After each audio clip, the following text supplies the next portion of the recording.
Hey, what's up, guys? Alex here. And earlier this week, the official U.S. Olympic team for skateboarding was announced. Now, just a quick disclaimer, I don't love the Olympics. To be honest, just think of them as like being at the same. It's the same to me as every other contest, to be entirely honest, but they are important if you look at the contest circuit and all that kind of stuff. To me, it's just the same thing as Tampa Pro or Street League or stuff like that. So it's not the hugest deal to me, but it is kind of a big deal because it's one of the biggest stages in the world and skateboarding's a part of it. So I think that's pretty cool. It has done a little bit of harm in the fact that Corey Juno would have been on the men's park team if it weren't for the USADA, the United States Anti-Doping Agency, being a part of the Olympics and sort of snubbing Corey Juno from competing. And he definitely would have been a huge asset for the men's park side of things when it came to the U.S. Olympic team. But we are going to go over the actual team and talk about who's on it. And what I'm going to do here is, so it's 16 people, 4 in each section: women's park, men's park, women's street, and men's street. And I am going to talk about who they are, and then talk about how old they are, where they're from, their sponsors, if they have any video parts, and lastly, their percentage of how many contests they entered from 2016 to now, in compared to, with those contests, how many podiums did they get on, and see what their chances are of winning this one. This kind of seemed to be the best thing. Just doing just the percentage of how many podium placings they have. So let's just go through the list. First, for women's park, we have Brighton Zoyner. Brighton Zoyner is 14 years old and from Encinitas, California. She skates for Vans, Frog Skateboards, Red Bull, Independent, Bronson, Mob Grip, Protect Helmets, and 187 pads. And she has no video parts, and this is pretty common for a lot of contest skaters. Now, from 2016 to now, she's entered 21 contests. And at those contests, she got on the podium at 16 of them, meaning she has roughly a 76% chance of making the podium at this one. It seems to be that at a lot of the time, too, I just can't discredit the fact that a lot of these contests, even if she didn't get on the podium, she was still like 4th place. So, yeah. After Brighton Zoyner, we have Bryce Wetstein, who is 15 years old and also from Encinitas, California, and she has a lot of sponsors. She's got Silly Girl Skateboards, McGill's Skate Shop, Pride Socks, 187 Killer Pads. I don't know if that's any different from the 187 pads that Brighton's sponsored by. Lazy Acres Market Encinitas, Encinitas Surfboards, Sticky Bumps Surf Wax, Wise Fool Apparel, Converse, 888, Bones Wheels, and Mob Grip. And she has no video parts. And she's entered 28 contests. But at those 28, she's only made it to the podium 6 times, which means she has roughly a 21% chance of making the podium for the US. Thirdly, we have Jordan Barrett, who is 20 years old and from Haliwa, Hawaii. Her sponsors are Vans, ProTech, Bones, Independent, Mob Grip, Black & Decker, 187 pads, and Samsung. I don't understand Black & Decker and Samsung, but whatever floats your boat, whatever gets the bills paid. She has no video parts, and out of the 29 this actually surprised me. She's entered 29 contests and made the top 3 at 22 of them, giving her roughly a 76% chance of getting on the Olympic podium. And the last person announced for women's park was Nicole House. Nicole House is 21 years old, and she's from around my neck of the woods, Stillwater, Minnesota. She skates for Nike SB, Anti-Hero, Indy, Spitfire, Bronson, Mob, and Burn Helmets. She has no video parts. And unfortunately, when doing this math, she's entered 29 contests, but only got to the top 3 in 8 of them, which means she has a 28% chance of making this podium, which is kind of sad. So 2 people have above a 70% chance of making the podium for us, which is very good. And then we have 2 that unfortunately are below the 30% mark. So we'll see how that goes. And then we have men's park. The first person announced for men's park is Alex Sorgente, who is 21 years old from Lake Worth, Florida. He skates for Red Bull, Oakley, Grind for Life, Adidas, Spitfire, Bronson, Mob Grip Tape, Independent Trucks, and Plan B. He has no video parts. He's entered 37 contests since 2016, and 15 of those he's podiumed, which means he has roughly a 41% chance of making this podium. Then we have Tom Shar, who is 19 years old and from Malibu, California. Skates for Element, Skate Lab, Monster, Bones Bearings, Alta Wheels, Blenders, Sunglasses, Independent, and Vans. He has 2 video parts. The first guy that showed up that actually has video parts. I know that the video parts really doesn't mean anything when it comes to the Olympics because you're not going to be filming anything. It's strictly just a contest, but I think it brings into perspective if they are strictly a contest skater or if they're all around. They film video parts as well. And some of the best guys, some of the best people who have like the best chances of winning these events also have video parts. But out of the 27 contests that Tom entered in the last, I don't know what math to do. I'm going to say the last 2 years, even though it's 2019. He's placed in the top 3 at 18 of them, giving him a 67% chance roughly. Then we have Tristan Rennie, who is 20 years old from Rialto, California.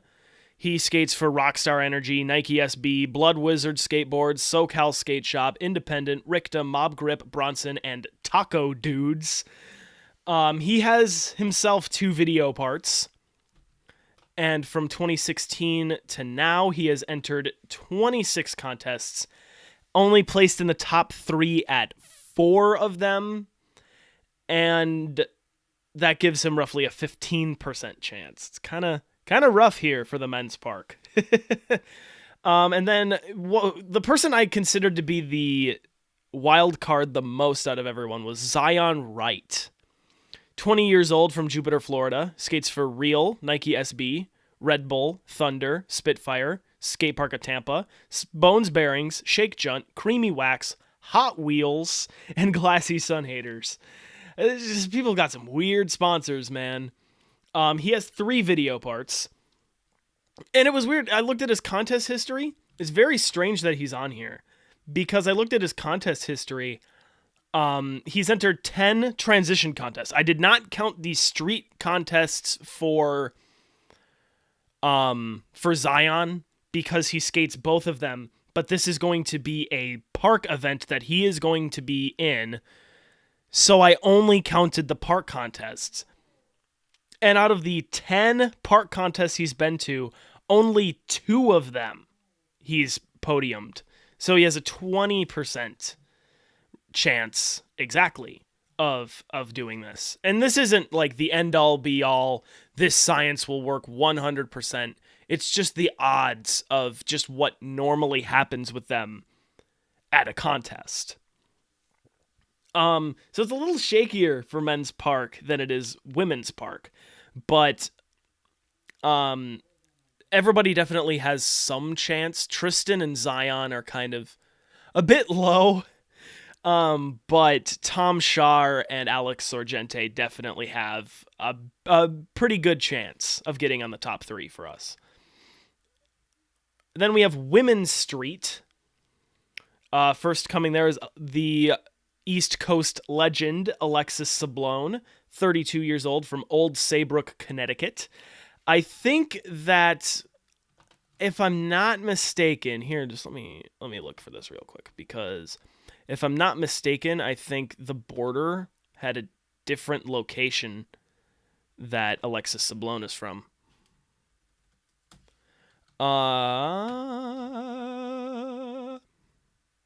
Yeah, it says on the border she's from Brooklyn, but the official announcement says she's from Old Saybrook, Connecticut. So I'm going with that. She skates for Weekend, Converse Cons, Orchard, Dial Tone Manufacturing, and Thunder. And she, in her long career, has had 3 video parts. In her contest history from 2016 to now, she has entered 17 contests, placed in the top 3 9 times, and that gives her roughly 53% chance of making the podium for the U.S. in the Olympics. After her, we have Jen Soto, who is 22 years old, from Jersey City, New Jersey. She skates for Skull Candy, Primitive Skateboarding, and Adidas, only 3 sponsors. No video parts. And to be honest, looking through this is kind of a little bit of an aside. I don't know that much about Jen Soto comparatively to everyone else, really, I guess. I think she's the person on this entire list that I know the least about, other than maybe Bryce Wetstein, I think is the other one. But the thing I know from her the most is when she did the ETN face melters and she ollied the San Dimas gap. That is insane alone. But it totally slipped my mind that she actually won the Street League London stop for the women's just earlier in 2018. That totally slipped my brain, but she did it. And she's entered 9 events since 2016, and at 9 of those events, 5 of them she got in the top 3. So she has a 56% chance of making this one. Lacey Baker definitely strikes me as somebody who could do very good, and the numbers didn't lie. She's 27 years old, from Covina, California, currently residing in Queens, I believe. She skates for Meow Skateboards, Independent Trucks, Mob Grip, and Nike SB. She has 2 video parts under her belt, and out of the 11 contests that she's entered since 2016, she's placed in the top 3 at 7 of them, giving her roughly a 64% chance. And lastly, for Women's Street, we have Mariah Duran, 22 years old, from Albuquerque, New Mexico. She skates for Meow Skateboards, Cloud9 Grip Tape, and CHPO, which I don't know what that is. No video parts, but in the last couple of years, she's gone to 18 contests, and surprisingly has placed top 3 in 12 of those, giving her a roughly 67% chance of making the podium for America. So Women's Street, I think, all around has a pretty solid crew, because if I'm not mistaken, yeah, everybody has over a 50% chance, just based on pure science and pure numbers. Then again, skateboarding is one of those things that has so much human error, but this is just kind of creating a bit of a a foundation for me to wrap my head around whether or not we made good choices, or rather the USA Skateboarding Federation, whatever, made good choices in a team for our country.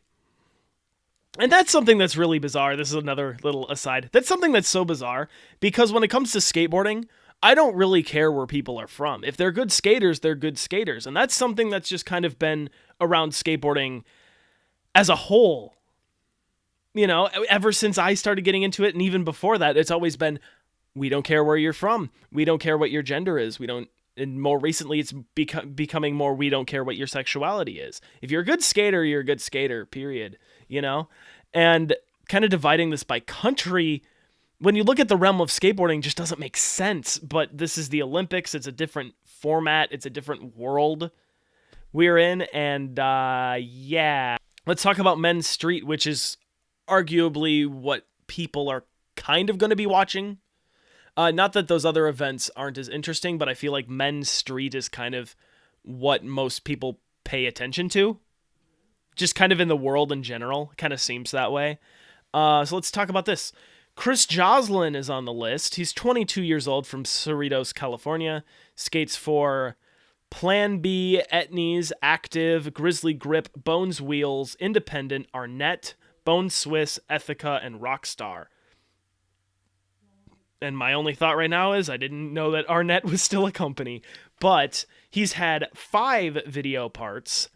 And from 2016 to now, he's entered 19 contests, but only gotten in the top 3 times, giving him roughly 16% chance of making the podium for the U.S. But with Joslin, I think one of the biggest things is it really is going to depend on the course. If there's big enough obstacles for him to do the tricks that he's known for, backside flip, big spin, frontside flip, hard flip, tray flip, bigger flip, hard flip back 180. If he's able to throw those tricks down something really big, it's going to work for him. If it's a smaller course, it's not going to work quite as much. So Chris, I think it really depends on the course that he's skating. And a lot of these courses, unfortunately, when you look at some of the things that he's done well in, they're big courses. Like you look at the fact that he got second place at Street League Los Angeles in 2018. That was a big course. The stair sets and the rails on that course were huge. And he was able to make gaps out of other things. And so that ended up working out, really well for him. So you look at those things and it's like, well, if it's that kind of course, he'll probably do well. But if it's a smaller course, he's not going to do quite as well, because he can still do those tricks at smaller obstacles. It's just, it's not going to matter as much points-wise unless he does a bunch of them in a row and gets a good run score if they're doing runs. We have no idea what that's another huge thing.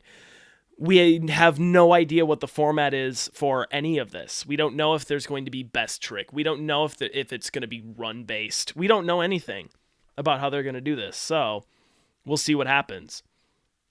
Next for men's street, we have Jagger Eaton, who is 18 years old from Mesa, Arizona, skates for Bones Wheels, Independent, Red Bull, and KTR. He has no video parts, and I think he's the only guy on the men's park side of our team that doesn't have video parts, which is interesting. And in his contest history, he's gone to 10 street contests. This is another thing. Just like Zion, Jagger is somebody who is representing us for a specific sort of obstacle, but competes on the other side as well. So out of the last 2 years, and some of these were AM contests, but I still included them because they are contests, and he did do well. So out of the 10 street contests he's been in, he's been in the top 3 7 times, giving him a 70% chance of making the podium for us, for the Olympics.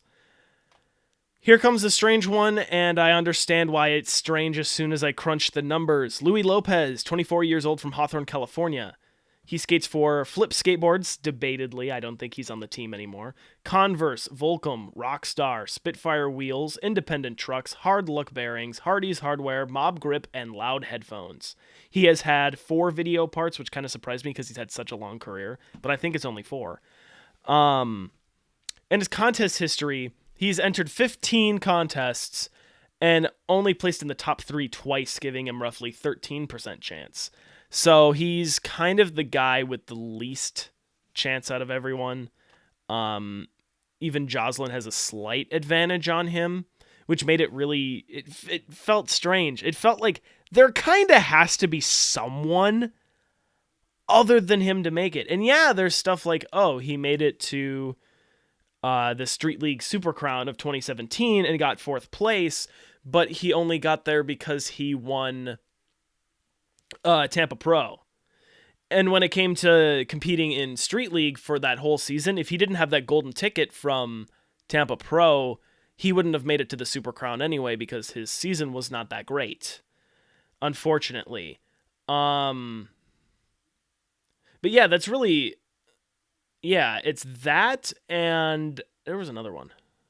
Yeah, 2nd place at Dew Tour 2016. So it kind of seemed like that kind of patch of time was like his time. He did do okay in other places, but you know. And last on our list, he is last, right? Yeah, last on our list is somebody who does not surprise me at all, Nyjah Houston. 24 years old from Laguna Beach, California, skates for Element, Monster, Diamond, Ricta, Mob, and Nike. He's had 6 video parts. It's debatable, but my math said 6 from what I know of him. It's 6 or 7. And he's got the best chance out of everyone, it seems. Yeah. 23 entries, and at those 23 contests, he got in the top 3 17 times, giving him a 74% chance based on this science. There are some people I think it's very strange that they're on here. Mainly because when you look at their contest history, they don't really do that well in contests. So it's very strange that they're representing us. And it also seems like, well, these people, it's very strange because it's like, well, these people kind of have a chance. But there's got to be somebody there that's just like a little bit better than these guys. And that's not to write off like Zion Wright or Chris Joslin or Louis Lopez at all. I think that they're great skateboarders. I love their video parts. I actually love watching them in contests too, just due to the fact like just Louis Lopez has such a unique bag of tricks. Chris Joslin, you know he can throw down backside flip, like all those tricks I mentioned when I was talking about him. He can throw all of those down. If he wanted to, he can do them all. First try down anything. And I think that Zion Wright is one of the most interesting to watch skate anything, really. It's just that due to their contest history in the last couple of years, move my mic. Just due to the last couple years of their contest career, they just don't really seem to have that big of a chance, unfortunately. Now, before we close out, I would like to talk about maybe some threats from other countries. In other words, there are people who represent other countries, but they're skateboarders. It doesn't really matter where you come from. But if we're really looking at the fact that we need these guys to get the U.S. medals because that's what the Olympics is about, here's some people that might dethrone that a little bit. In women's park, there's Lizzie Armanto, who is an American, but her father is from Finland, and she has dual citizenship in Finland. So she's representing Finland. And she does very well at contests. Again, for these threats, I didn't do as much math as I did for these guys. It's just based off of who I think is going to do it. 2 other people I mentioned are Indiara Asp, who is going to be representing Brazil. I'm not sure if these people are going to be at the Olympics. It's just due to contest history in the past. Plus, due to that, they're probably representing these countries anyway.